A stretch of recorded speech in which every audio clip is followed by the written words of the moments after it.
Hey guys, this is Alex, and welcome to the Two Dudes Brews Interviews podcast.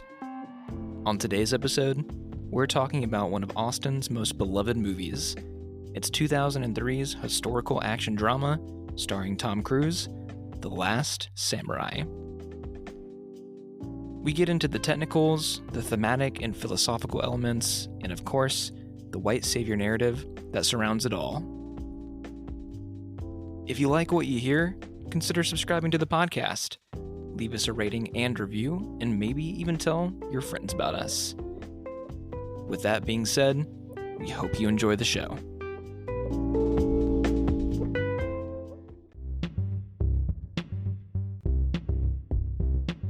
Other than that, man, let's, what are we drinking? We're drinking, This is something that you brought over. this is Wild Ohio Brewing. It's a wild tea. It ain't like fucking half and half, what are those called? Arnold Palmer? Yeah, but the teas, what are they called? God, I'm getting old. I can't think. Arizona? No, the alcoholic teas that everybody drinks. The twisted ones? Twisted teas. It ain't like that. I've never had one of those, actually. Oh, they're so bad. I don't plan hate on them. ever trying it They make me either. sick. Black Cherry Bourbon Barrel is what this is called. It actually just tastes like rosé, so I'm okay with that. And it looks like rosé. They're also 9%, so let's pace gotta be ourselves careful. here. They're really easy drinking, so. I'm still getting used to this. It's not nearly as carbonated as I was expecting. I was kind of hoping for like a sour flavor as well. I was too. I was kind of expecting that the first time I had them, but it's definitely reminding me of wine. We got a couple Yinglings in the fridge as well, so we'll probably move on to that at some point. But we're talking about like one of my favorite movies like ever. This movie definitely is in my, I don't know, maybe top 10. Let me put it this way. It is one of my favorite B-plus movies. It's not quite like a masterpiece, but it's like it lays somewhere on the precipice of getting close, and it's like one of my favorite one of those. You've been talking about The Last Samurai with me for years now. I'm actually shocked that it hasn't come up on the podcast before today. Yeah, man, I've been saving it. I wanted to hold on to it for a long time. It felt like if we were going to do it, I wanted to take our time and get there. I knew it would come eventually, and here we are. So it's fine with me, man. When was the first time that you ever saw this? I think it was with my grandpa when we used to live with my grandparents shortly after my parents got divorced. So I was probably 12 somewhere. I was pretty young. I didn't necessarily absorb the film in a very meaningful way, but it kind of stuck with me, and I thought it was a cool movie. And then I think I watched it when I was 16 or 17 maybe. I think it was on Netflix at one point, and I think I watched it when we lived in Middletown. And it was just one of those movies that I don't know. I grew to love, and it's I still love it. I still return to it probably once a year. Is this like one of those movies where you would come home from school every day and pop the DVD in and watch it 1,000 times? No, it wasn't one of those. It's not a Tron Legacy or an Inception. Maybe I did, but I don't have those fond memories of it like that.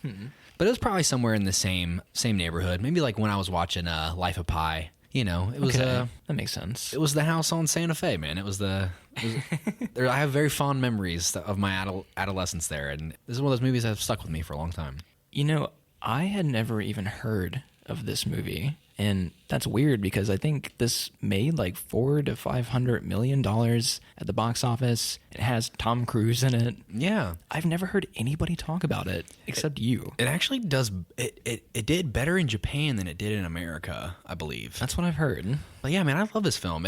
It's a little rough around the edges, but I also think it's a movie that outside of the Oscar nominations every year, I feel like lately, as I'm growing into adulthood, I have been so much more interested in very experimental films, a lot more art house. And this is a film that reminds me of the era that it was made in, the history drama. They just don't really get made anymore. And when they do get made, they don't get nearly as much attention now as they did back then. They're a hard sell when there's so many movies that are, quite frankly, a little bit more interesting on paper. You know what I mean? You stack this up to a couple of the films that came out last year that we loved, like The Northman. Yes, that's a little bit of a historical drama, but it has some horror elements that are from a director. You know what I mean? That we've grown to love because he's done art house, really experimental The Northman was art house Braveheart, basically. But like this movie doesn't have the flair. It doesn't have the art flair to what I think is pretty much modern cinema now. So when I go back to films like this, it I don't know, it just reminds me of a different time.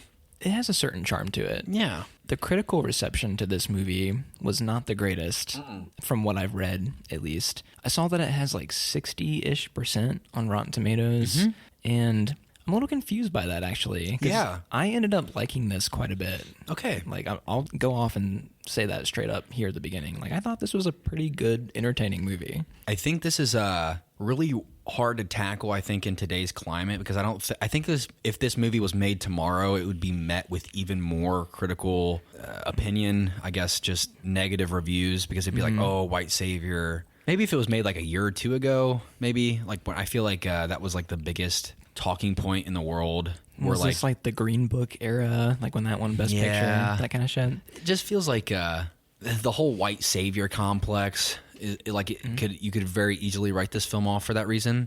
And I think I will tackle this in the way that will completely combat that perspective.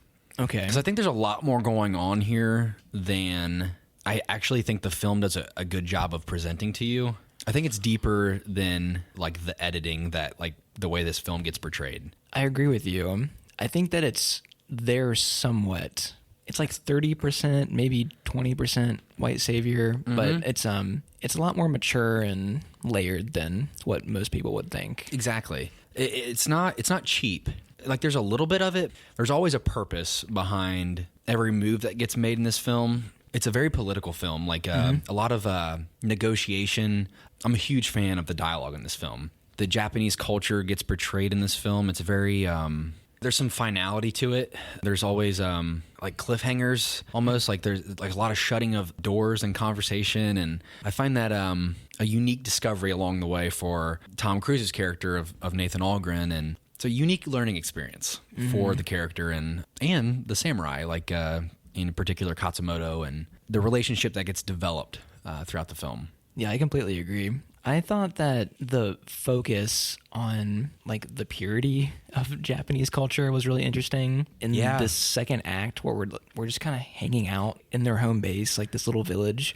That's like my favorite part of the movie. Right there. Mine too. Usually, I don't say that very often. Usually, the second act is my least favorite in every movie. It's the lull. I thought it was like far and away the best aspect of the entirety of this thing. So I will say this. I know you have not seen it, and I had only seen it last year in the fall, around like November or October, but I watched Seven Samurai for the first time, and I had owned it for a long time, and I had yet to watch it. I think I got it for Christmas like 2 years ago, and I finally had the time to watch it.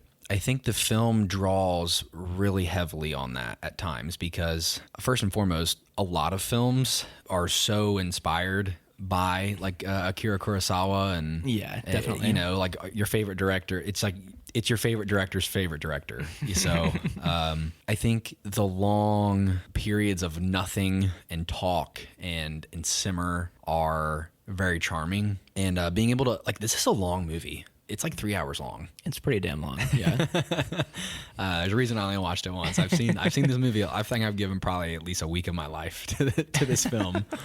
So yeah, man. Anyway, I want to know what you think. Like, did you have like any frustrations going throughout the film? Somewhat, but it wasn't the stuff that I thought I was going to be frustrated with going in, at least from like the expectations that you'd set for me. I thought, and I think I wrote this in my notes, but I think the film kind of sidesteps a few tropes that usually would be annoying in a movie like this. Like the introduction of like kid characters and putting them in danger doesn't linger or focus on that too long. We have a tease of romance, but like not really at the same time. Yeah.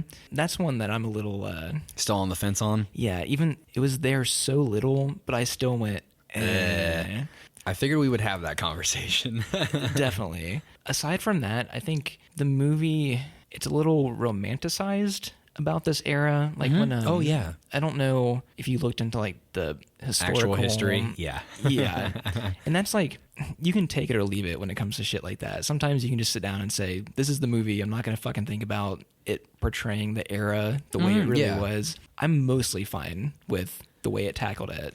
I think we kind of had a similar discussion when we talked about The King, where like there are some historical inaccuracies with that, but it's like also, of course, like these films are made, they're loosely inspired by events. But yeah, like just understanding that it wasn't this cut and dry. You have major change to society and societal structures, like when culture changes. Like I think we experience it now. I think we've both been alive long enough to feel the world change in the last couple years. Oh yeah, in the way culture and politics have changed, and it happens fast, very quickly. We've had conversations, me and Elizabeth, about how different is the world going to look 50 years from now. Like when we're old, like what will the nature of our reality be?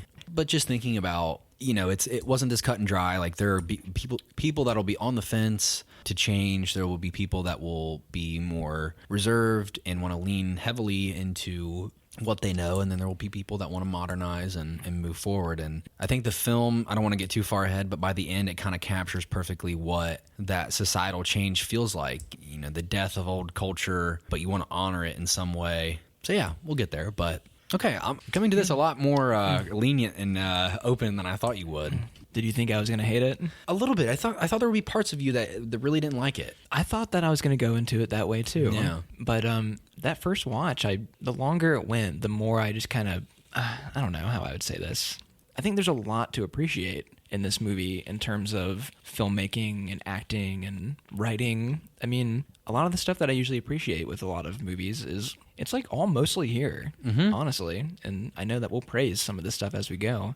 But yeah, I don't know. There wasn't anything extremely glaring to me. And this isn't my kind of movie either. Yeah. I don't like period piece movies that much. I'm more open to them now than I used to be. But still, it's usually like an uphill battle going into something. But I mean, what can I say? I liked it. Yeah. I thought it was good. It's a fluent experience, yeah, as far as front to back. I think it's pretty natural. I don't think there's ever a moment where I'm like, that's fucking stupid.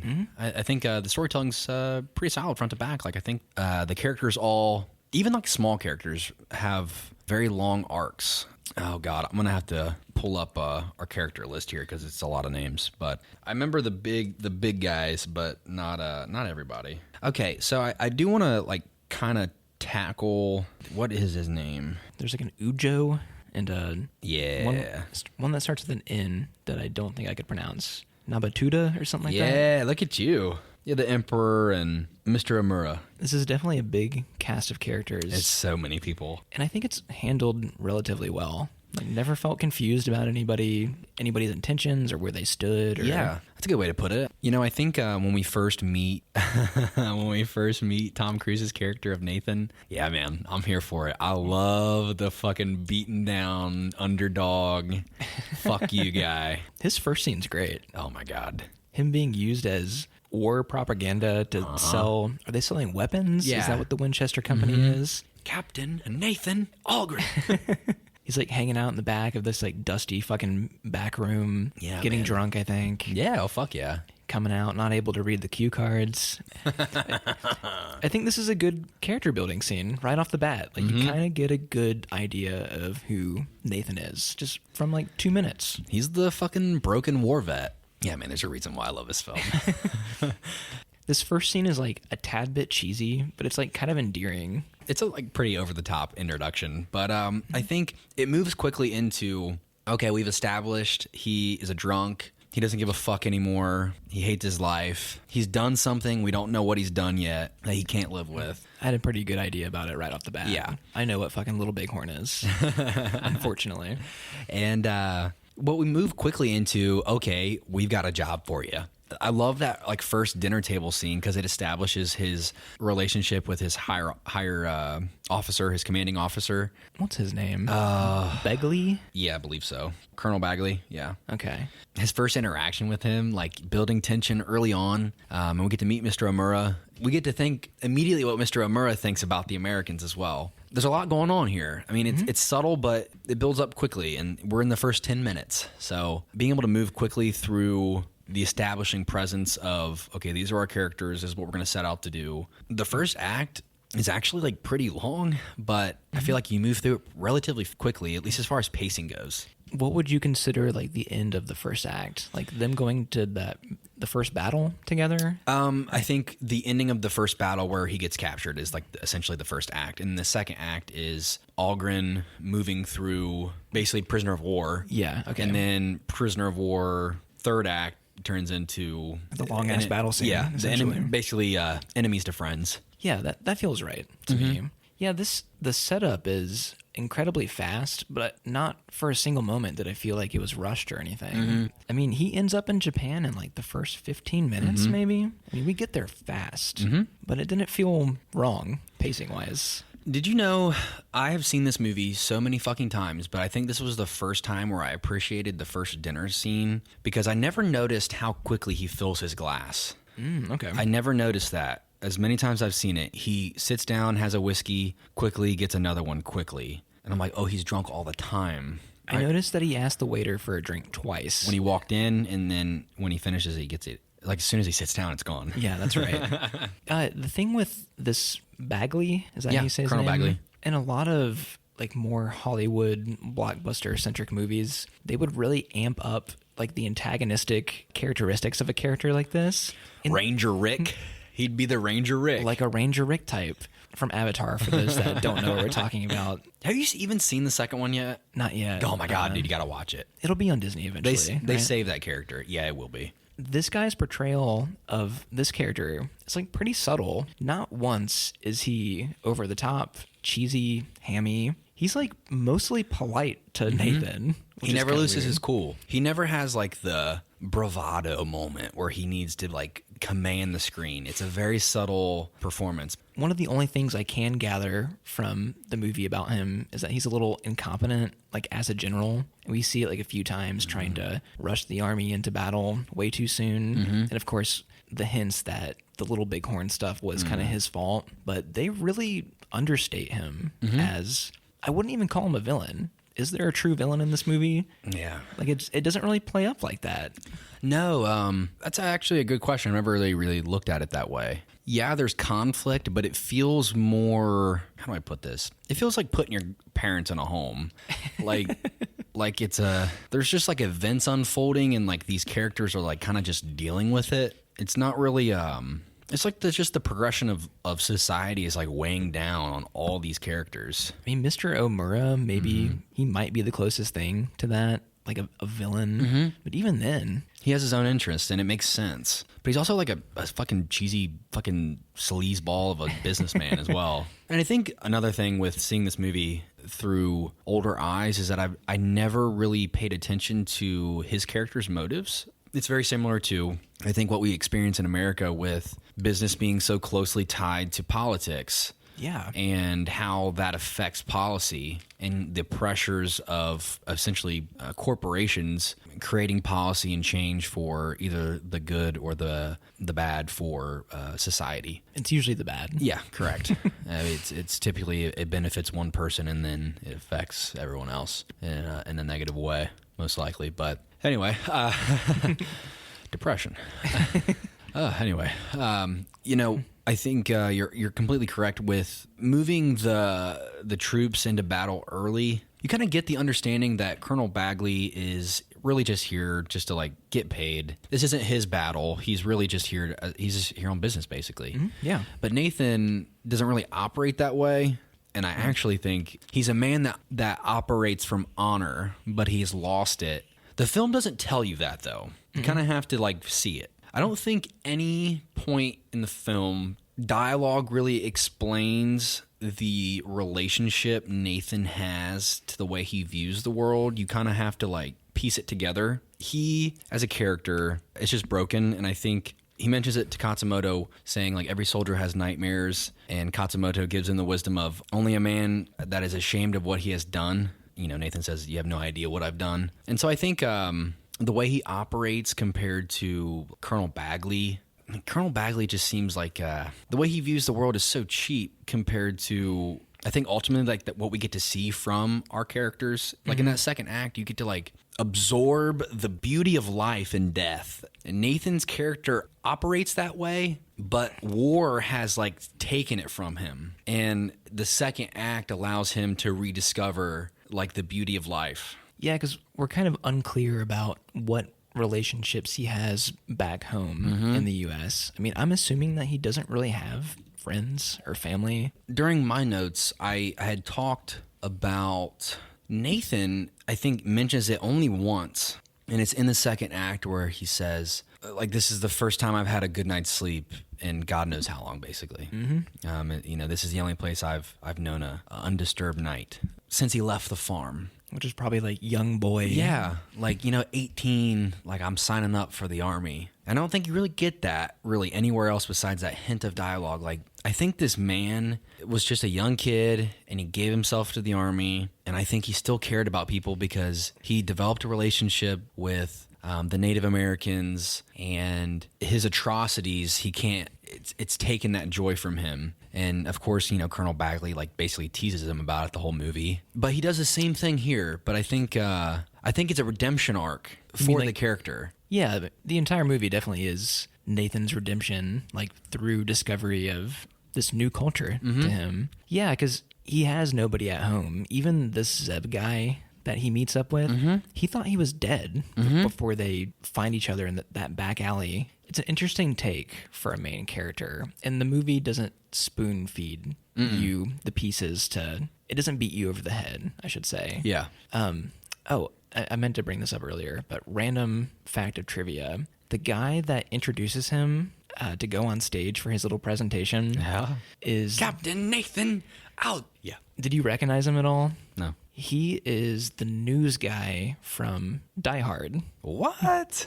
You know what I'm talking about? Yeah, I know who you're talking about. I've never seen him in anything else. Really? But when I was looking on Letterboxd, like scrolling through the cast and what all of them have done before. Wow, I didn't even think about that. I didn't even notice it. Like, what the fuck? There's a few others in this movie that are kind of like that too. Like, oh, I've seen you somewhere. Yeah. Wormtail is in this film. Fucking Peter Pettigrew. Oh, Capital. Yeah, I love that. What is this guy's name, by the way? Our rich English aristocrat? He is goes by the name of Simon Graham. Mr. Graham. That's right. Played by Timothy Spall. He is Wormtail in Harry Potter. I didn't realize that till last night on my second viewing. I don't know how. He's lost so much weight, like, since these roles. Like nowadays? Yeah, he's very, very, very slender. Hey, good for him then. Yeah. But yeah, man, this is a fun one. I geek over this film. It's because it's like me. I'm a fucking romantic. And this like movie feeds that ego inside me. It definitely does have like a romanticized tone. Yeah. Like it's very, what's the word? Like schmaltzy in a way. Yeah. And I mean that in a good way. Yeah. Like this is one of the movies that I can accept that tone. We've got Captain Nathan arriving at Japan right after these like small dinner scenes in the beginning, featuring the one and only CGI shot that I thought was noticeable, like that it aged somewhat poorly, but it's just the ships on the harbor, like when he's coming in, like, oh, that's CGI. There's only one time I actually noticed it was when they're riding horseback, when they're actually bringing Nathan back to the village, to the city. When they're basically returning him, because when the Emperor grants them passage through the mountains, it's very, very clear. There are CGI horses and stuff. Like, really? Yeah, I barely noticed it. I was like, oh, that's something different.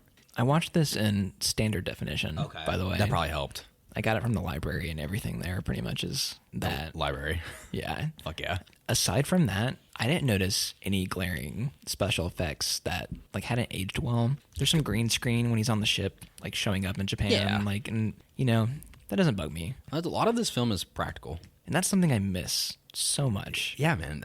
There's a reason why I return to it. Hey, and there's a reason why I return to Lord of the Rings, once a year as well, for those glorious practical effects. Now, don't get me wrong, there's some CGI in Lord of the Rings. Oh, man, for the time, man, it still holds up. And they're 20-something years old now. They're still so good. They did what they could. Like, anything they could do practical, they did. And that's true for this movie, too, for the most part, I think. I think what really elevates this film for me the absolute most, I want to knock it out and just gush about it, but it is our score written by your boy Hans Zimmer. You're definitely a Hans Zimmer boy. I am. How can you not be? I like him too. He is literally the man. I will tell you right now, I would die a happy man if I could just see Hans Zimmer perform one time with with the symphony orchestra. And Well, hey, if he ever comes around here, then it's got to happen. we'll fucking go.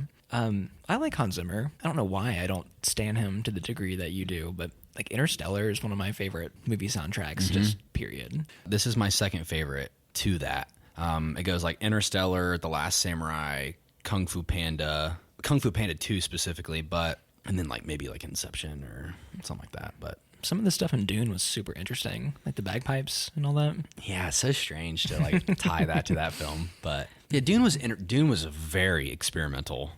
One of the most experimental movie scores, rightfully so. I mean, it's well earned. I cannot wait for the second part to come out this year. That's going to be so fun. I think the thing that's different about this one, at least opposed to what he does nowadays, is it's Hans Zimmer with full orchestra, just so many instruments colliding. The on this piccolo. soundtrack. Give me the piccolo, homie. I don't even know if I could like name or hum motifs from this, but I know that it was very encapsulating and beautiful throughout the whole thing. It's a lot of strings and a lot of woodwinds. Your battle beats are met with, big drums like do-do-do-dum. It's very tribal, and it leans really heavily into, of course, the Japanese culture, and I think it's absolutely like one of my favorites. It wasn't done in like a cliche way either. Yeah. You ever heard like some cliche Japanese soundtracks? Ding, ding, ding, ding, ding. Like it's like like I didn't know like music could be borderline racist. You know what I mean? yeah, it's like fucking shitty wah. Like yeah, it's like that. Oh, it was gorgeous. Yeah, man. Throughout the whole thing. Yeah, man. Fucking moves me to tears almost. Like you have no idea like how many. I'm a fucking sucker for that shit. I will play this soundtrack in the car and be like, oh, life, man. It's beautiful. I would love to listen to this like outside of the film. Maybe I would It'll happen appreciate later. it. I'm sure. We definitely do go into like film soundtrack type stuff when we're hanging out after recording nowadays. I'm into it. Yeah, that really elevates the film for me.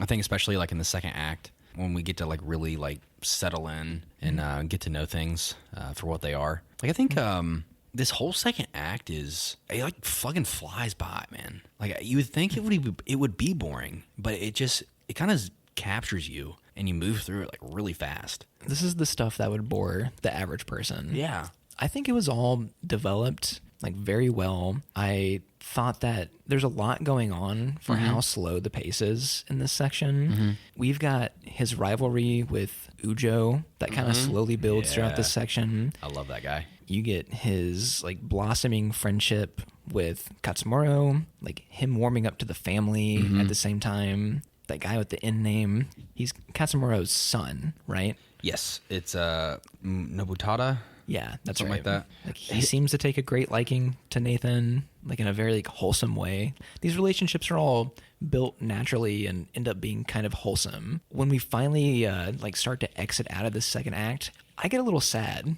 I want like I want a 10 episode series of just him hanging out in the village. I know. You know what I mean? It is, man. It is like it leaves that sour taste in your mouth. You're like, no, you can't do this. Like when the ninjas attack. Oh, fuck yeah. Like I was genuinely surprised because I had kind of went into such a sense of comfort. Yeah. And I'm like, oh wait, this is an action movie. Yeah, don't forget. Kind of forgot. Yeah. Hey, I don't want to skip over this. I don't know if you caught this.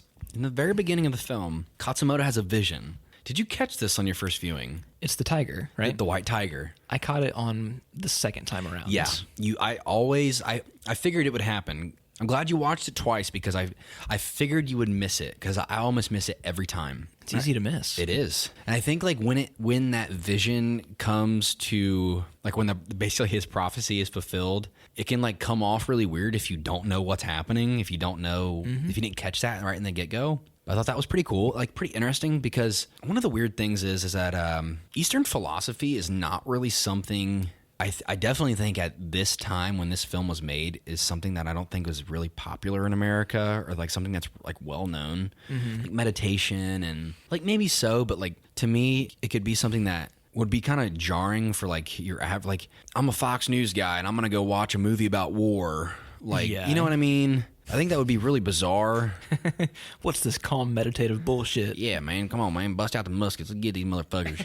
Like, you know what I mean? Like, just something, something kind of weird, man. Like, can't I just say that's a weird concept to be like, oh yeah, let's take Tom Cruise and like put him in Eastern philosophy, samurai era war. Okay, like we're doing that. It's definitely an interesting choice. Okay. I mean, this movie, like, to me, if you kind of like strip back the fact, like if you strip down the action scenes and you like focus on the second act and the ending of the film, it's like just a philosophy film. Like, I think that's kind of why I like it. Yeah. It's just a lot of philosophy. And I want to be honest with you, I think until I just recently watched the film, I finally understood what the cherry blossoms meant. A man can spend his entire life looking for the perfect cherry blossom and it would not be a life wasted. I think I finally understood that. It was a line that eluded me for a very long time. I couldn't quite understand. And I think this is the first time I watched the film where I was like, oh, I get it now. You might have to contextualize it a bit for me. I think it's an easy thing to miss as well, because I think the way it's placed in the film, because it's in the second act when they're having conversations and just, spring is turned over from the winter and the cherry blossoms are blooming, and Katsumuto says to Nathan, a man could spend his entire life looking for perfect cherry blossom and it would not be a life wasted. And it kind of just like is a line that's hung out there to dry. It's not really something that gets addressed by Nathan. They're kind of like, yeah, the Emperor's granted a safe passage. And the only other time that it's mentioned is Katsumoto's death. And I don't want to jump too far ahead, but I think we can hop around. Yeah. It's fine. It feels weird. It's such like a finality, like ending, like it feels so capping of a conversation. But, the point being that all the cherry blossoms were perfect, meaning that life is perfect. Like the journey of life, the entire ride is perfect. Like even the shit, even the imperfections. Like everything's there for a reason. Yeah. Like there's the beauty is in the experience, not like what you would normally frame as like good and bad. The journey of life is a perfect thing and not a problem to be solved or a thing to find. I think that's what it's getting at. That makes sense to me. Yeah. I never got that until like a couple days ago. Well, hey, it barely gives it any attention. I know. Really. It's in a weird spot. And I think it can be like, wait, what? Because I think it's like literally like 20 to 30 minutes of like the most intense on the ground. People are getting their fucking abdomen shot open and their heads cut off. And then it's like, midlife is good, man. Yeah. Just to throw that in there real quick. Since we're hopping around, do you mind if I tell you what my favorite scene of the entire movie is? Yeah, absolutely. Come on. It actually happens in the very first act, and it's when they're training these new peasant cadets to use firearms. And Colonel Bagley is wanting to rush them out to battle, and Tom Cruise wants to prove to him that they're not ready. So he urges one of these men to shoot him, and Tom Cruise is acting in this scene. Like, his reaction to the soldier missing the shot is one of my favorite things in the movie because it's very subtle acting. He expresses a cockiness for being right about the situation, but then he kind of also looks disappointed because he didn't die. He wanted to die. And that's like in one expression. Like, that was really good acting. It's so good. I saw a review on Letterboxd, and it said, it's weird that Tom Cruise is one of like the biggest actors of all time, but he's also like one of our most underrated actors. You know what I mean? Like, we look at him as like blockbuster guy. Mission Impossible. Honestly, I think this is like one of the best roles I've seen him in. I also read someone say that this and Collateral are his most underrated performances. Collateral is my other favorite by him, for sure. You're right. That's like one of my favorite scenes as well. And it's such a commanding scene because it shows you that he's right, but he's not in a position to essentially command. He's under Colonel Bagley. And he proves his point, and even the ego gets in the way. And Amura wants to get Katsumuto because he wants to build his fucking railroads and all this shit. Like, stuff like that is, it shows you really who's pulling the strings here pretty early on. I kind of want to get into the views that, how do I put this? Oh God, like the views that Katsumuto, essentially Bushido, like the way of life, the samurai, the code. What's really beautiful about the film is that it takes Nathan's experience and Katsumoto's experience, and in that second act, it's the blending of the two. They get blended, and in the third act, Katsumuto adopts Nathan's mindset, and Nathan adopts Katsumoto's. They come together. You know, he wants to know his enemy. And I think what's really beautiful in the same scene with the cherry blossoms and that conversation about, he gives him back his journal. And you know, when I took this, you were my enemy. They adopt their views, where Nathan's is illustrated perfectly in the sword fight with Ujo, which I think is like also like the most powerful moment in the score. Is that when they have like their draw? The fight in the rain. Ooh, yeah. The fight in the rain. Very dramatic. Awesome. By the way, that's straight out of the playbook of like Seven Samurai. Like that's really? like that's the shit right there. I think you would love that film. It's so fucking long though. I know I would. You would cry. Oh man. Anyway, the fact that Nathan, what's so frustrating to Ujo is that Nathan keeps getting up. And in Nathan's mind, it's like you just keep going. You get up. It's the American way. Like you pick yourself back up and you keep moving forward and you try again. And the samurai code is you must accept your shame of defeat. When you've been defeated, it's like this humbleness and the arrogance of an American against that. And Nathan, he adopts that. He adopts some of the samurai where he finds peace and mindfulness in that second act. He learns to love the joy of life, and you get that through narration, which I think could like be really boring, but for some reason it's like really endearing and engaging. It wasn't overused or anything. I feel like there's very little narration, really. You know, it's expository, but it feels natural in the way like the characters moving through the film. But in the end, Katsumoto at so many points has the opportunity to end his own life through ritual suicide,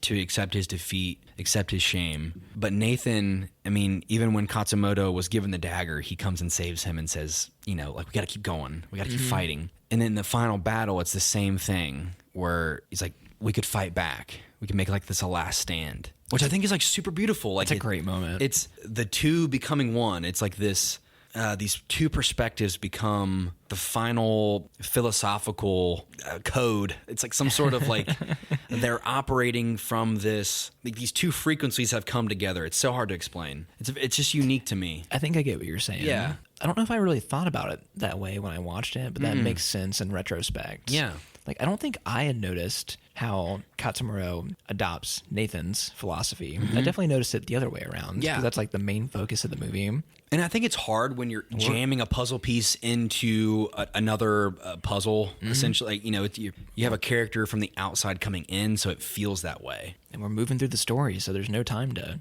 think about it, really. Piss break.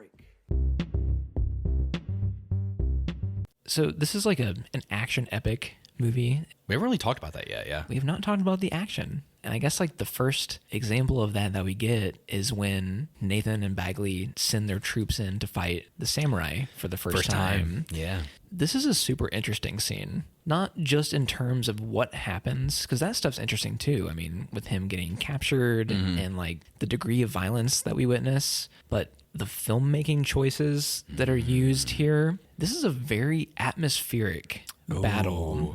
Like, it's very stylish. Like, cinematography wise, the lighting, the fog. This shit's like super impressive. The track on the official score is titled A Spectre in the Fog. It's very ghost-like, the way that this battle unfolds. It's so, oh my God, dude. When you get to see the modernized Japanese troops with guns and their fear, and you get to hear the samurai, your introduction to them, it's non-visual. You hear their war cries in the distance. Like, that is so powerful. It really sets it up like perfectly. I just think like the lighting and the fog was a really interesting choice because it sets the same atmosphere as Nathan's flashbacks to like Little Bighorn. Like, it's the same technique being used almost like a blue filter. Yeah. There's like some sort of like heaviness to whatever's in front of the lens. It's very eerie. And there's like a lot of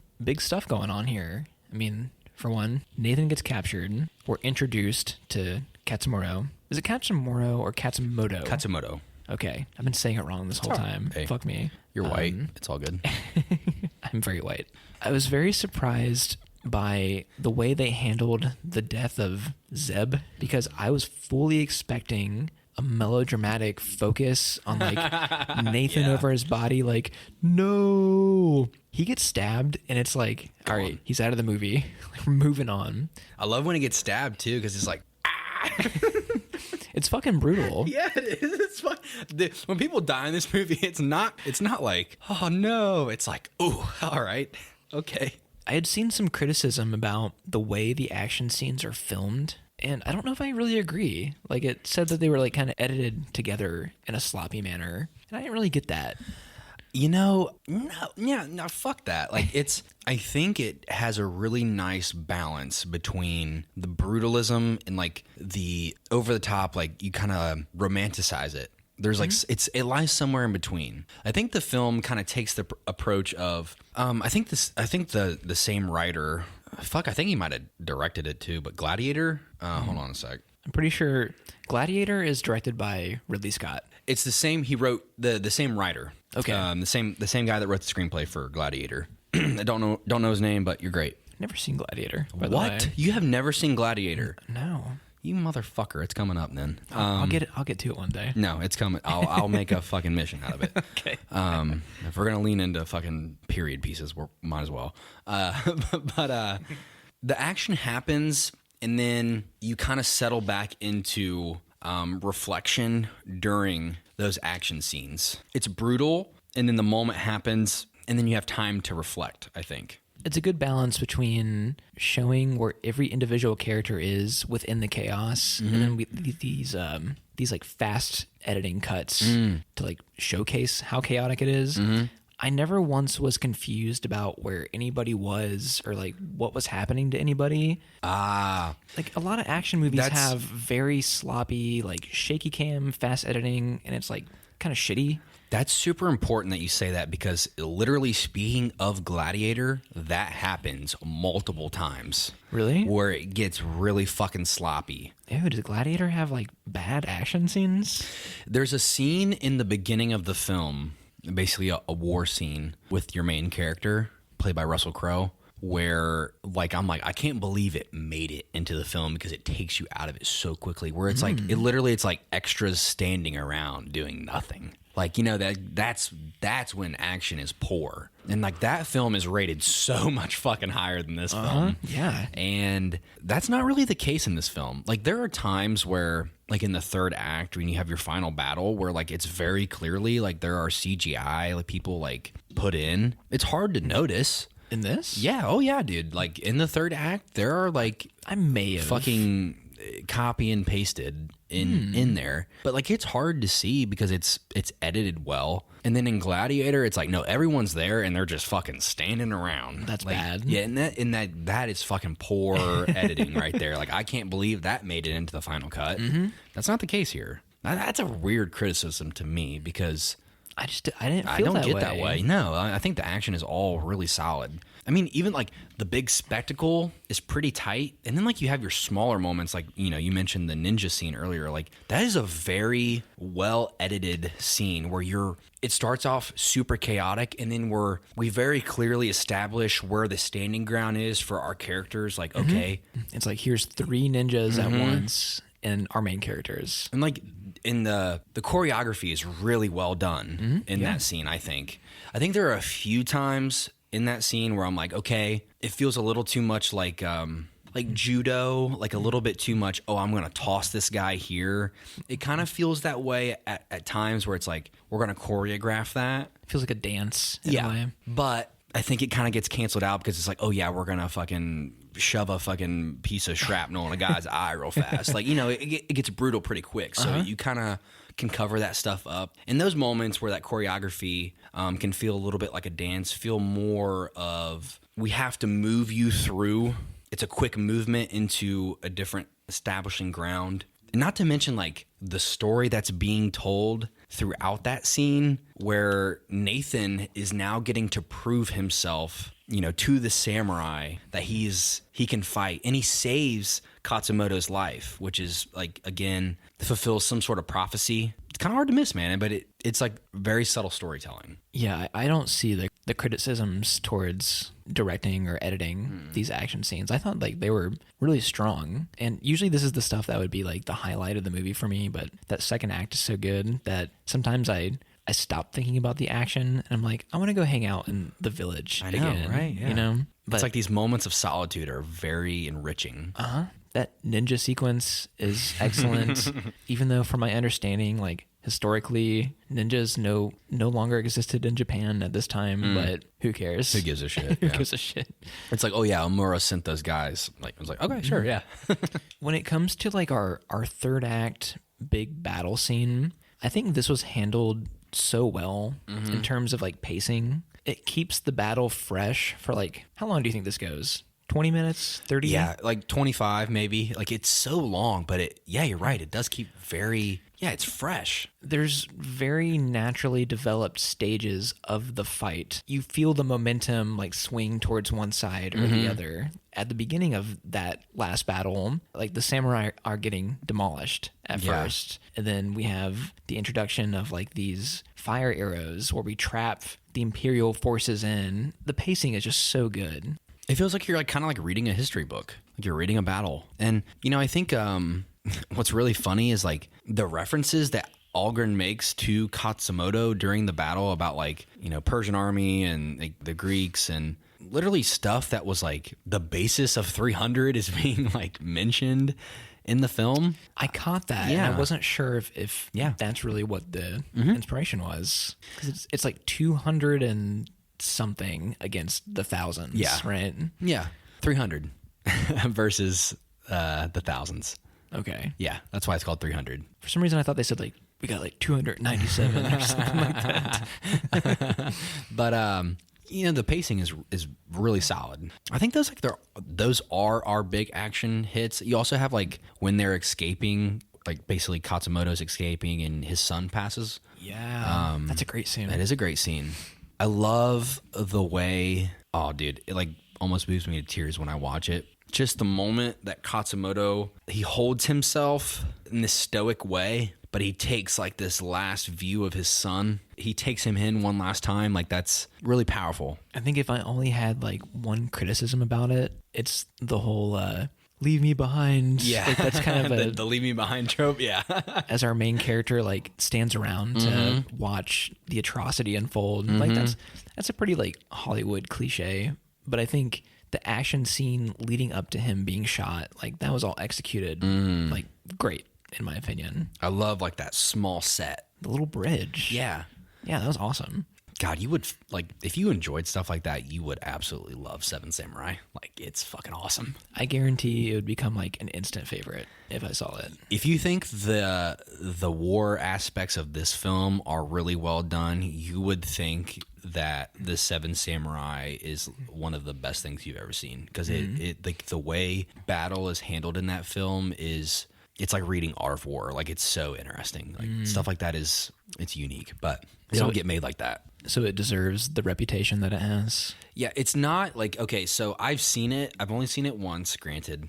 When I watched it, I thought at the end I would feel like absolutely decimated, like my heart would be broken into a million pieces. I didn't feel like that, but like this journey that you take throughout that film is really, oh my God, first and foremost, it's so long, but just like the scale of it, it's hard to explain. You kind of have to experience it. The situation itself is small, but the scale feels so grand. Like it's very unique. It's essentially like you have a mercenary clan coming and attacking this village and like making them poor, raping their women, and taking their crops. Then they hire 7 samurai to come defend their village. That's all it is. That's all. That's literally the whole movie. But these, like, it's a small step, one over the other, through like this weird journey and discovery for all these characters involved. It's very unique. But anyway, that sounds incredible. Yeah, you would love it. The only action sequence that was kind of wonky to me was, do you know what I'm going to say? Like when he's walking in the streets at night. I think. Yeah, it's when he's going The to slow motion. when he's rescuing Katsumoto from Yeah. jail, and he meets up with these like hitmen samurai in the street, or like Amura. the The Amura goons. yeah, the Imperial guys. The slow motion isn't what bugs me. It's that we see the sequence twice. Like we see it play out in real time, and then it like reverses and shows the whole thing again in slow motion. And I was like, choose one, because I think the Okay. slow motion actually would have been the better choice if you're gonna do one of them. Okay.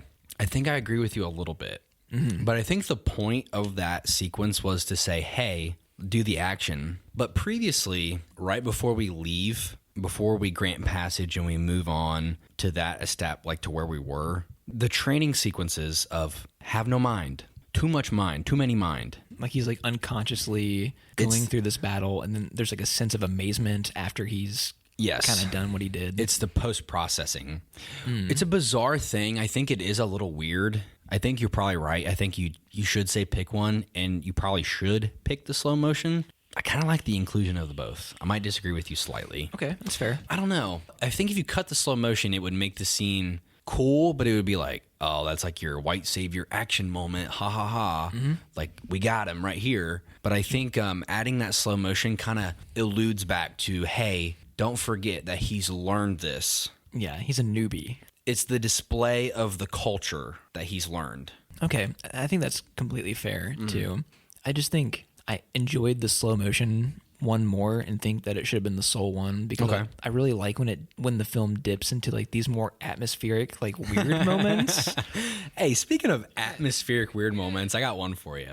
Okay, what's that? The fucking him going through withdrawal is insane to me. It always has been the moment in the film where I'm like, whoa, that was fucking weirdly intense. It's genuinely terrifying. Yeah, it's like so uncomfortable. And my only gripe with it is the fact that he wakes up and he's like, I'm the most beautiful fucking slumbering princess that has ever existed. He just rolls out the front door. His fucking hair is perfect. He wakes up and he's like, my hair is perfectly swept to the side. I have no bedhead. I am Tom Cruise in a robe. Like, that is the most bizarre moment. That is literally the one moment in the film out of all these years that I'm still like, no, that is not okay. I do not forgive this choice. Like he should have been a lot more disheveled walking. He should have out. looked pale, frail, and like looked like a piece of dog shit. But he wakes up and he's like, oh, the world is beautiful. I've come out on the other end of some fucking atrocity. That choice would have worked really well considering like the context of the situation where he's going out into the village. Like it's a foreign place to him. Everybody's looking at him funny. If he was feeling like shit and kind of like a walking zombie through this situation, they could have really played up the weirdness of the situation. Yeah, I mean, I agree. So like strange. He's just fine as a daisy walking out of there. It's still like after all these years of seeing it, I'm like, what the fuck, man? Like, okay, Hollywood, man, it does it. He's Tom Cruise. He can't show any weakness. Hey, speaking of walking around the village, fucking Bob. Old Bob. The Misadventures of Bob and Nathan. Yeah, man. That could have been a movie on its own. Tell me why I was like semi-emotional when Bob dies. They got I'm you. like, I don't even know this guy's real name. I think he literally yells Bob. I think he does Doesn't he? too. I audibly said, no. I love when they're walking up to the temple and Nathan's like out of breath and Bob's like, fucking come on, like, you pussy. Like, keep walking. I'm out here in sandals, goddammit. It's funny how that works with like these mini arcs that are going on throughout the film, because during that final battle scene when like Ujo dies, it's like, damn, like he was kind of like a semi-antagonistic force early on. Oh, and dude. They really build that like They do. rapport. God, we still have so much fucking shit to talk about. This is why I love this film, man. It's so multifaceted. There's so much depth through minor characters that I don't think really is given the amount of attention that minor characters deserve nowadays. Like, I think that aspect of the film is absolutely a 10 out of 10. Like the ability to build every character in this situation, like everybody, it feels so, there's so much finality about all the character arcs. Like, even Colonel Bagley, Omura, the Emperor, Katsumoto, Nathan, you have even Mr. Graham at the end. Even what's her face? I can't even remember her name. The love interest, Taka. You know, she has her arc. Even the kids kind of have their own arc because they've lost their father, and then they attach to Nathan in a way where he feels fatherly and friendly. It just feels like so much of there's like so much completeness about everything. There's nothing like hung out to dry. Everybody's got a little something to do. Yeah, that's good writing. Yeah, that is good writing. That's good writing. I complain about screenplays all the time on this podcast, but I don't think I have many or any complaints aside from the Taka thing, honestly. Yeah. You know, I think the way the film handles it at the end is fine. Because I think the way the film is framed, the story from beginning to end, kind of leaves that relationship on the table to be like... Will they, won't they? Will they, won't they? And that's okay. And I don't think the film's really about that at the end. Like, no. It kind of just leaves like this taste in your mouth where you're like, there's going to be something beyond this, but everything from front to back feels finished. And like, that's good. I think that part of the screenplay is actually kind of perfect. It leaves like this sense of the journey beyond the story we've been given that you will never see. And it kind of leaves like this bittersweet taste in your mouth. There's something will come of this. It's definitely like pretty vague between Nathan and Taka. Because it's never developed into like a sexual relationship. Even like I think the closest part of their... Do they share a kiss? Like kind of? Yeah, I guess they do. But like she seems like kind of unwilling in the moment. I think they both do. It's very strange. It's a very strange situation. It's a weird... The whole setup is that he killed her husband, and now she has to live in shame with him. That's what makes it weird to me. What makes it weird. But like, could you do it any other way? Like, could you imagine if she was just some village girl? Like, how weird that would feel. It would feel like, oh, my dad went down to Vietnam, met my mom. Make her Katsumoto's like sister or something. And like that's why she's put in charge of him. Like I think that would have been less weird than like falling in love with the woman that you widowed. Like I think isn't she Katsumoto's sister-in-law? Yeah, okay, so that was Katsumoto's brother. Just switch the roles. Make the man that died brother-in-law to Katsumoto. Make her the sister. So there's more of a natural... You might be right. You know what I mean? That feels a little better. I don't know if it helps it too much, but I think you might be right. That might be my only complaint. The widow thing is just too weird to me. It's too over the top. Because it kind of leans into, what is that? What is that phenomenon that happens? It's like are you talking about like Stockholm syndrome? Stockholm syndrome, where like you're essentially you fall in love with your captor. Yep. Yeah, it kind of feels like that. A bit. A little bit. It lies somewhere on that line. Which like I literally think that's the only parts of the film where I actually feel kind of uncomfortable. Same. You know? Yeah. It's weird. It lies somewhere. It's like kind of beautiful, but it's like kind of sad. And I think that might be the point, but it just feels weird. Like maybe he feels a guilt and he wants to like fulfill that role in her life or something. Yeah, like maybe, that's a good way to put it. Like, of course he feels guilty. Because he even mentions to Katsumoto, like, I killed her husband. And he's like, it was a good death. I'm like, what the fuck? You can't just say that. Like, I guess it was, but, you know, and even she mentions, like I want to end my life in shame. And he's like, no. If they would have kept her as the sister-in-law, she should have, like, just straight up rejected him. I think that would have been a fine take as well.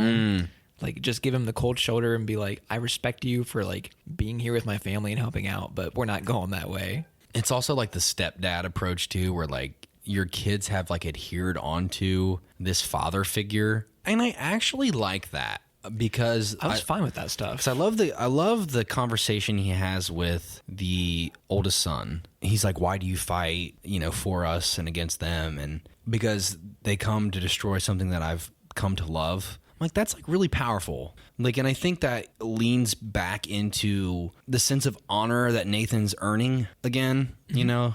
Even Katsumoto says in the end, like you have earned your honor again. Like, that's fucking really powerful to me. I'm going to take a tangent here, but I've read Stormlight Archive, all 4 books so far, and that whole book is about honor.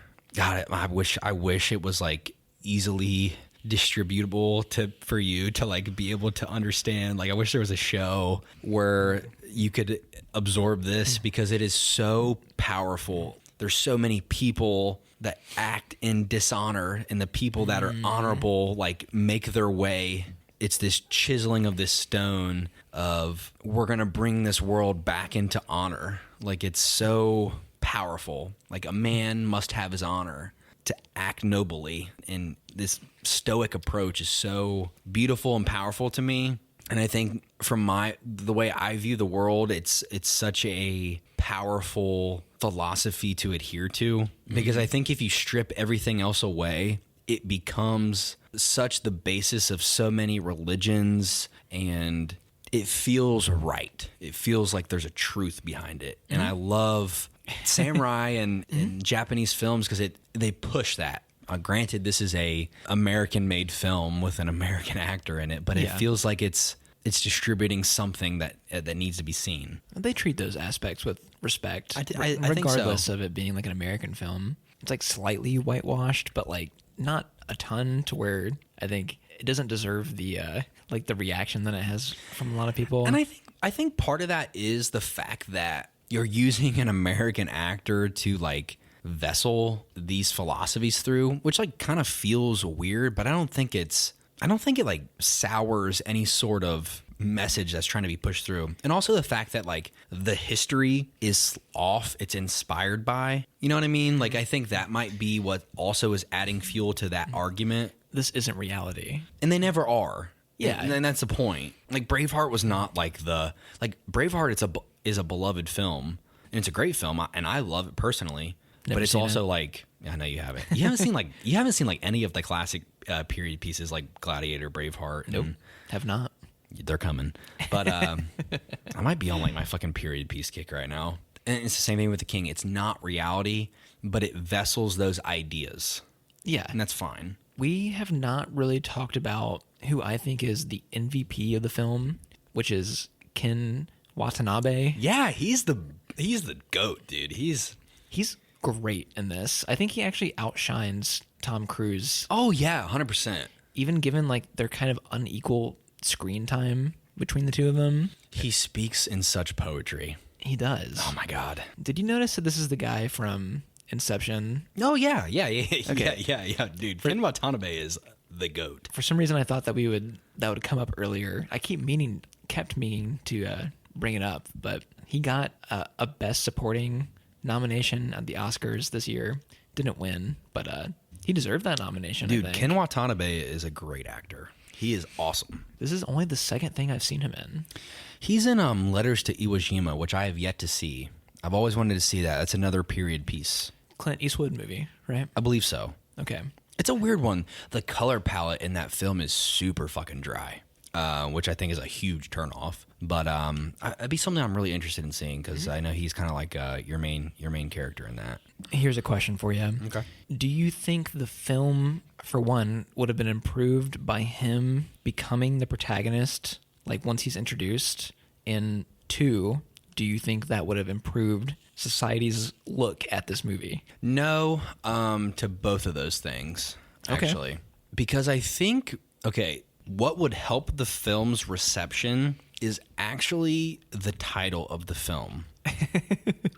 Tom Cruise is the last samurai? The point, the way I view the film is not that Tom Cruise is the last samurai, because I think it like looks like that on the front page, the cover of the book kind of thing. It's the last samurai is supposed to be plural. Like these are the last samurai. Yeah. And I don't think it gets viewed that way because it's like, let's put Tom Cruise, like let's scale Tom Cruise's face up and put him on the front. Obviously, it's fucking Tom Cruise. Like you're gonna do that. It's fine. He's the one selling the tickets here. Correct. But the whole point is it's not even like the characters. It's like the movement of these were the last. And it's not historically accurate, but it's like, let's show an idea dying. That's the point. It's not that's my combativeness towards that criticism. It's like, okay, I get it. It adds a sense of,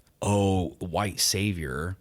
I get that. I understand that. And I think you could write it off that way. But I think when you look at the philosophy and the ideas that are being pushed through the film, it creates so much more of a unique, beyond words idea. And I don't know, it's like there's some sort of philosophy being pushed through. It's like this assimilation of cultures coming together in a beautiful way that, like, it's like a beautiful death. You know what I mean? See, this is like the aspect of the film that, like, I don't know how I feel about, because I've seen a lot of the criticism about this, like, white savior narrative be directed towards the fact that it's less about the end of the samurai and it's more about Nathan's redemption through his experience with them. Kind of like people think it lessens the actual historical narrative. I don't know how I feel about this. In my opinion, I do think that the movie could have made a few stronger points about, like, either the history of the samurai or the reason for the rebellion or criticism about Western imperialism.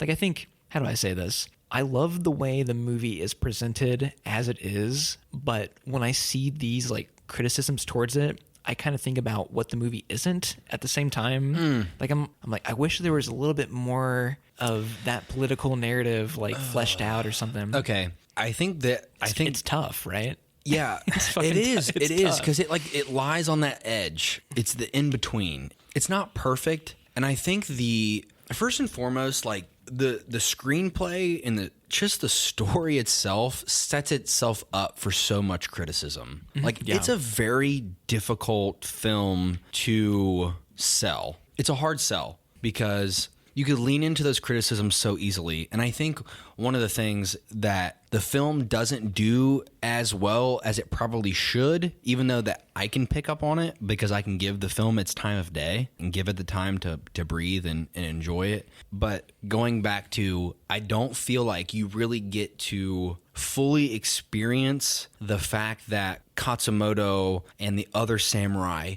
actually learn from Nathan. It's hard because you're pushing Nathan through their culture and you're not really thinking about their culture viewing Nathan and his perspective. And I think that's what kind of is tough. Like, don't get me wrong, I'm giving this film a lot of rope.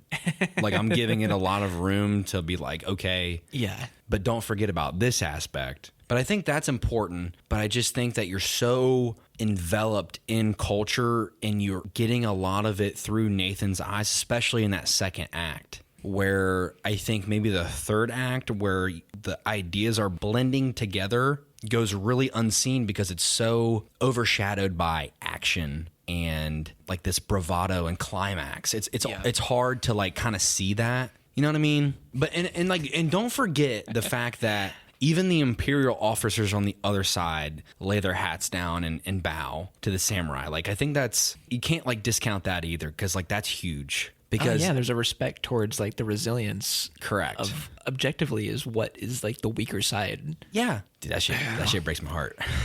God, it's such a balancing act. Yeah. Like, it's a really fucking hard line to toe. And I understand why people are mad about it. I'm as torn as anybody else. Welcome to the fucking club, dude. This is what I have been trying to, like, figure out for so long.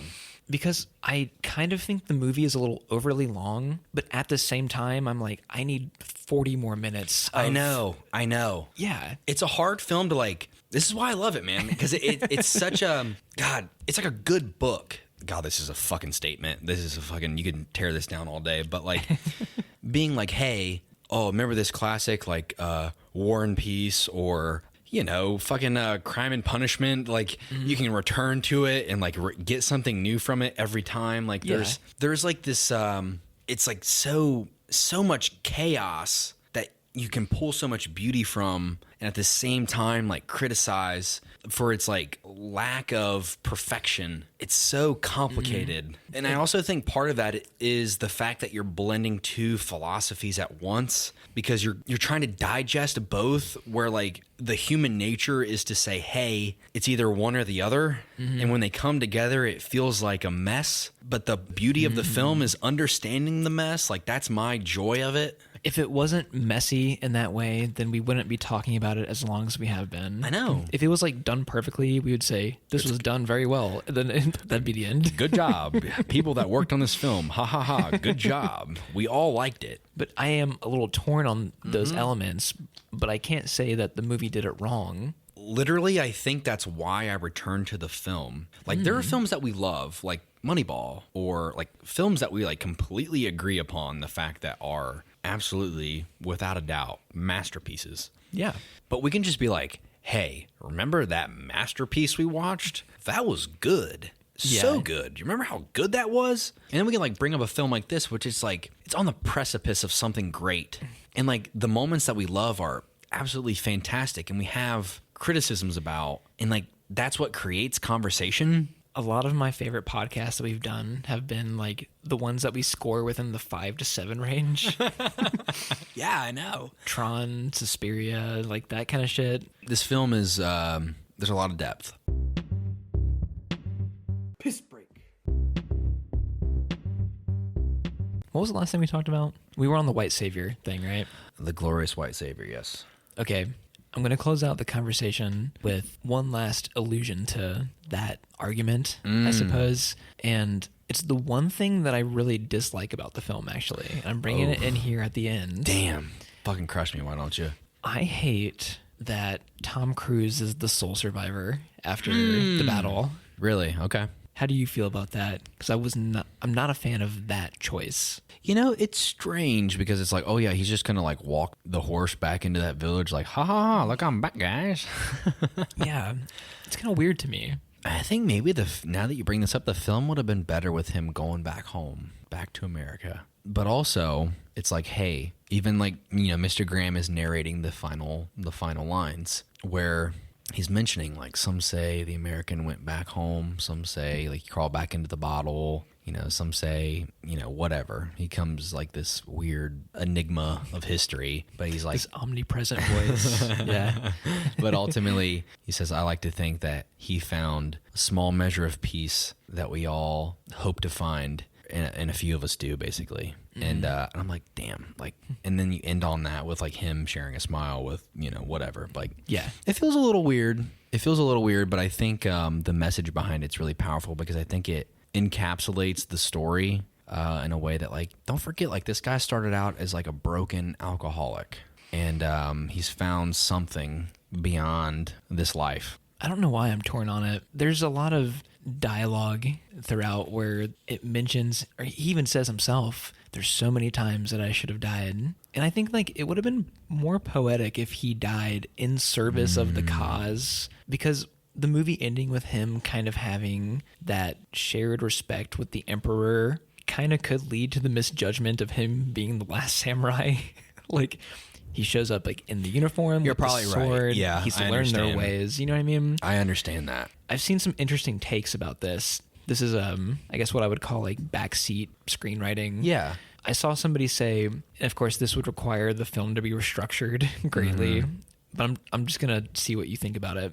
Someone said, when he gets captured, do you remember that mustached soldier that's on like the Imperial side? And he's the one that kind of tells them to stop firing. They said it would be interesting if he was captured with Tom Cruise, because this guy was an ex-samurai, right? And it would have been interesting for him to be the one to live at the end. Like if they, like if we have like our side protagonist in a way, to where it would have kept the cultural, spirit, it would have kept the spirit of it alive. Yeah. it would have kept it a little bit more pure, other than like the white guy living and meeting the emperor in the end. You have the ex-samurai who betrayed the cause in the beginning, but like learned to go back to the old ways. Ah, damn. You might be right. I think that would have been really cool, actually. I think that would have been better.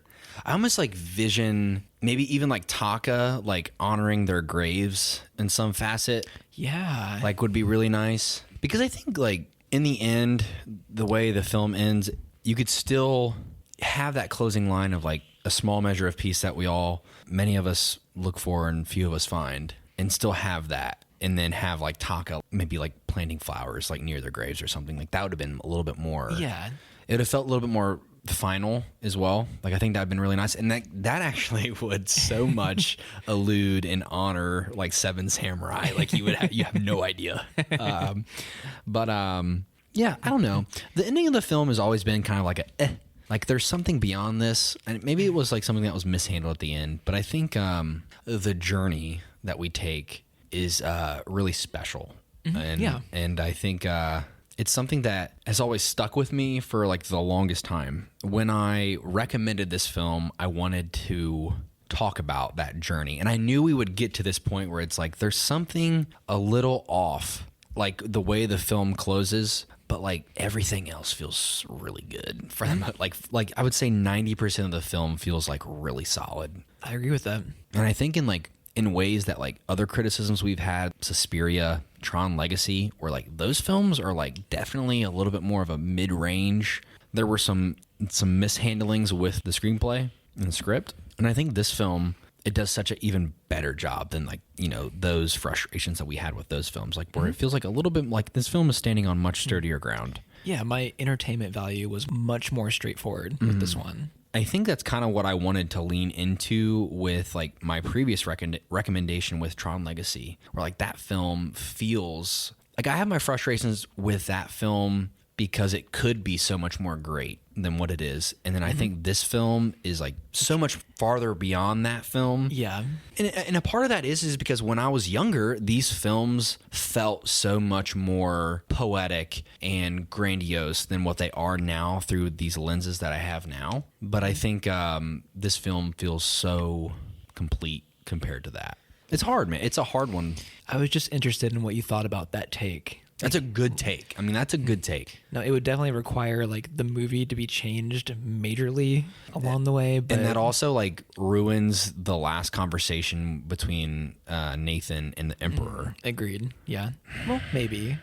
Tell me how he died. I'll tell you how he lived. Do you think it could have been switched for another character, or do you think it required Tom Cruise to be the one? I think it does. Okay. I really do. Just curious. Again, and I also think like Tom Cruise's performance in that scene is really profound. Like he's on the verge of tears. He's really damn good in this. Yeah, man. I can't deny it. As much as I hate Tom Cruise as a person, he's a pretty damn good actor. Yeah, man. That's a good one, man. I'm interested. I know I have it down as rating wise, and I still think my rating is really fair, but I want to know what you think. Okay.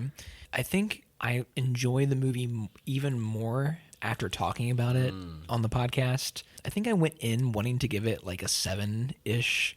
I'm going to go with a very strong 8 on this one. I'm right there with you. I still think, even as much as I love the film, I cannot deny that there are like some misgivings and some frustrations. But I think a fair assessment is an 8. Like I think that is where it lies. Again, it's my favorite B+ movie out there. Like it's right there.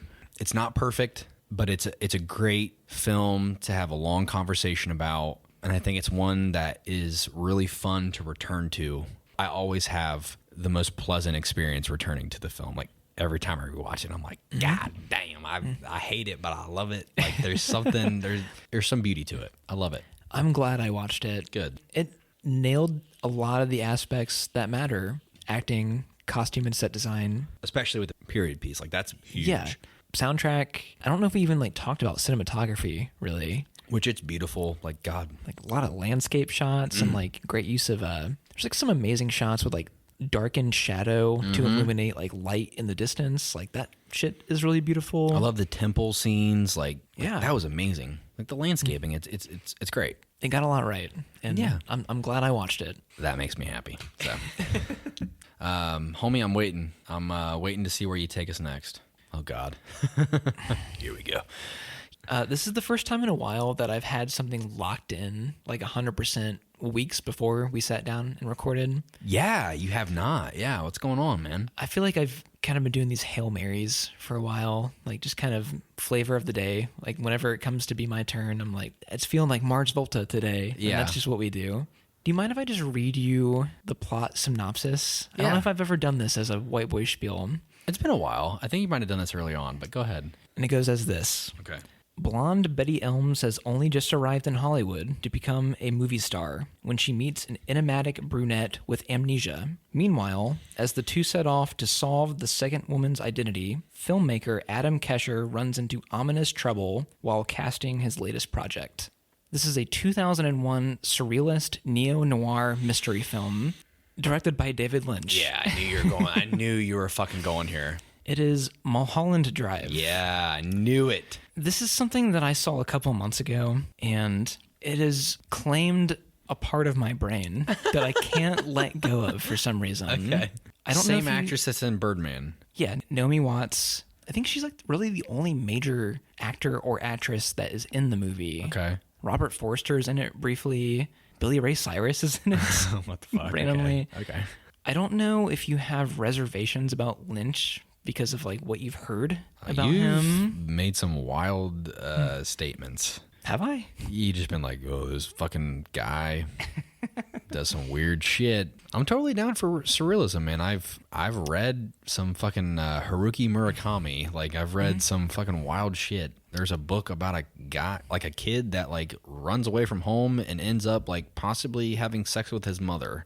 Oh my word! Like, it's a weird. Oh, you're prepped then. Yeah, I'm good, man. You'll be fine. I'm good. I've read some shit. I just got into Lynch like maybe less than 6 months ago. Yeah. And like hopping in for the first time, like Blue Velvet was my first one. Yeah. It's like kind of scary because of the reputation he has. And then like as I've gone through his filmography, I'm like, oh, I can do this. It's just a thing. Yeah.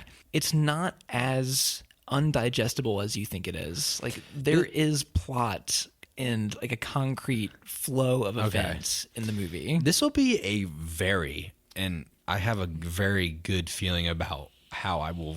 Let me just preface this. I'm going on a work trip. This will be a very interesting, isolating hotel room movie. It's I would describe it as like a puzzle movie where, and this is not a spoiler, in the first 2 acts, it gives you many of the pieces to put them together. And then in the third act, it like jumbles them up all of a sudden and introduces new pieces to the puzzle. Okay. There's going to be a lot to tackle with it because there's things going on a physical level, a dream level. I'm going to love this. I'm going to fucking love this. And a thematic level as well. Good. So, dude, this excites the shit out of me. And we're not going to figure it out completely. The fun of his movies, like these weirder ones that he's done, is like the theories of what's going on. You're gonna like spoil the shit out of me. We have this conversation off the air, but we literally just got done talking about how overly philosophical I am, and I'm gonna eat this shit up. I already know. I'm so excited. I hope you like it. It'll at least make for a fun conversation. You'll be running to YouTube for Mulholland Drive explained videos immediately after. I'll tell you what. I'll make an effort to tackle and make note of my experience as I go through it. My first viewing, going to theories, and then returning, and then going again. It'll be fun, man. You've intrigued me. It's a fun genre mash. Like I think I described it as neo-noir mystery. It's a drama. There's like absurdist comedy. There's romance. There's horror. Like it's kind of all over the map, but everything works together in a weird way that doesn't make sense to me. And that's the best way I can describe the movie. Okay. Hell yeah, man. All right, that's exciting. I had fun. This was a very therapeutic session, to say the least. And I appreciate it. But until next time, Getter, if you could do me the honors of signing us off. Adios.